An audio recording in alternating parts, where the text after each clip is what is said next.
There is something you have been chasing for a very long time. Maybe it is love. A relationship that feels safe, deep and real. One where you do not have to perform or shrink or wonder if you are enough. Maybe it is success, recognition. A life that finally matches the vision you have carried quietly inside you for years. Maybe it is peace. Simply that. The feeling of waking up in the morning and not immediately reaching for something outside yourself to feel complete. You have worked for it. You have prayed for it.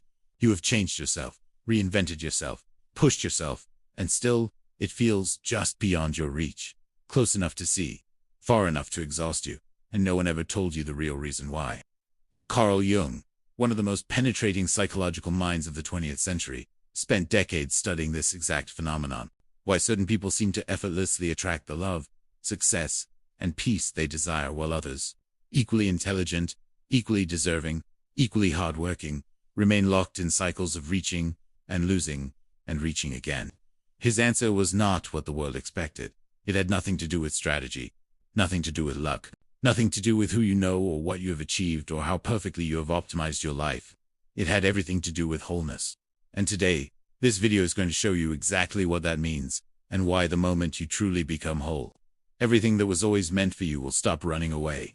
The fundamental misunderstanding about attraction. We live in a world built on a single, deeply flawed premise. That premise is this: if you want something, you must go and get it. You must pursue it, optimize for it, compete for it, perform for it. Whether it is love or wealth or status or belonging, the cultural message is always the same. Want more, do more, be more, chase harder. Jung would look at that premise and call it what it actually is: a symptom of incompleteness, not a strategy for living, but a compulsion. A compulsion born not from strength, but from the unconscious belief that you are not already enough to naturally receive what life has to offer. Here is the psychological reality that most people never encounter. What you attract in life is not determined primarily by your actions. It is determined by your state of being, by the invisible frequency your psyche broadcasts into every room you enter, every relationship you form, every opportunity you encounter. And that frequency, that signal, is shaped almost entirely by how whole or fragmented you are on the inside. Jung observed that incomplete people, people who have not done the work of self-integration, do not simply struggle to find what they want. They actively, unconsciously, repel it, or they attract distorted versions of it. Relationships that start with intensity and end in devastation. Success that arrives and then collapses. Peace that lasts for a moment and then dissolves into the next anxiety. This is not bad luck. This is not the universe being cruel. This is the psychology of incompleteness, expressing itself in the external world. What it actually means to be fragmented. Before we can understand wholeness, we need to understand its opposite, fragmentation. And it is far more common than most people realize. A fragmented person is not someone who is visibly broken. They are not necessarily someone in crisis or dysfunction. In fact, many of the most fragmented people are also among the most successful, most socially admired, most apparently confident people you will ever meet. Fragmentation simply means this: there are parts of yourself that you have rejected, suppressed, or disowned. Parts that were criticized in childhood and buried in silence. Parts that your family, your culture, your religion, or your past relationships told you were unacceptable. Jung called the collection of these buried parts the shadow. And the shadow is not evil. It is not dangerous in itself. It is simply the sum of everything you decided consciously or unconsciously you could not afford to be. The boy who was told that sensitivity was weakness, and who buried his emotional depth so completely that decades later, he cannot access genuine intimacy. The woman who was told that ambition was unfeminine, and who suppressed her drive so thoroughly that she now sabotages every professional opportunity that would require her to be seen. The person who was shamed for their anger, their needs, their joy, their desire, and who learned so early to perform acceptability that they no longer know who they actually are. Beneath the performance, these are fragmented people, not broken, not weak, simply incomplete.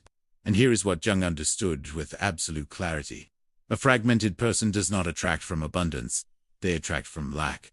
And what you attract from lack will always, eventually, reflect that lack back to you. The projection problem. Jung introduced a concept that explains more about human relationships than almost anything else in the history of psychology. Projection. When you are fragmented, when there are parts of yourself you have not integrated, you do not simply lack those qualities. You project them outward. You see them in other people, and you are drawn to those people with an intensity that feels like destiny but is actually something far more psychological. Here is how it works in practice. Imagine a person who has completely suppressed their own inner power. Perhaps they were raised in an environment where asserting themselves led to punishment or rejection. So they buried their power. They became agreeable, accommodating, invisible. Now that buried power does not disappear, it lives in the shadow. And when this person meets someone who embodies that power, someone confident, decisive, commanding, they feel an overwhelming pull toward them. They call it chemistry. They call it love at first sight. They call it fate. Jung would call it projection. They are not falling in love with that person. They are falling in love with their own disowned power, reflected back to them through that person's personality. And here is why this always ends in pain. Because you cannot build a real relationship with a projection. You can only build a relationship with a person. And the moment that person reveals himself to be fully human, flawed, inconsistent, complex, the projection shatters. And what felt like destiny begins to feel like betrayal. This cycle repeats itself endlessly in fragmented people, different faces, different names, the same psychological pattern underneath. Not because they are cursed, but because they are still incomplete. And incompleteness will always seek its missing pieces in the wrong places, in other people, in achievements, in substances, in status, until the real work begins. The process of becoming whole. So, what is the real work? Jung called it individuation.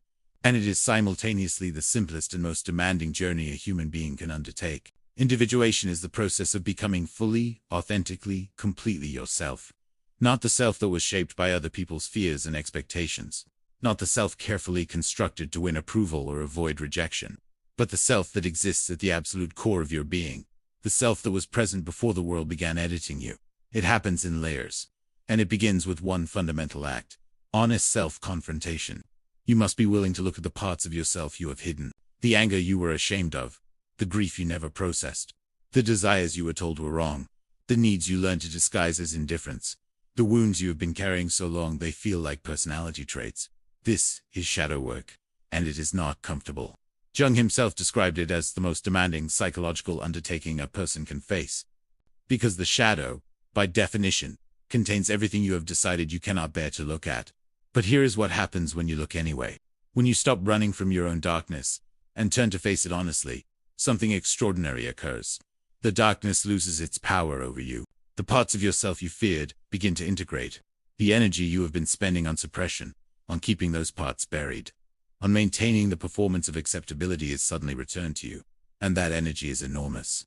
People who have done genuine shadow work describe it as waking up, as finally inhabiting their own life, rather than watching it from behind glass. As feeling, sometimes for the first time, that they are actually present in their own body and their own experience. That is the beginning of wholeness. Integrating the anima and animus. Jung identified another crucial dimension of wholeness that most people never address.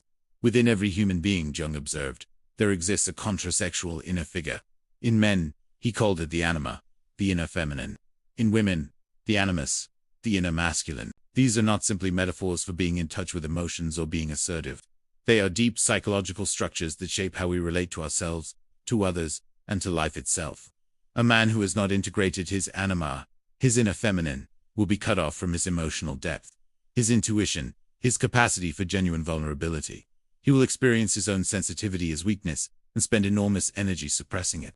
And he will project his anima onto women, idealizing them, becoming dependent on them for the emotional completeness he cannot access within himself. A woman who has not integrated her animus, her inner masculine, will doubt her own authority and judgment.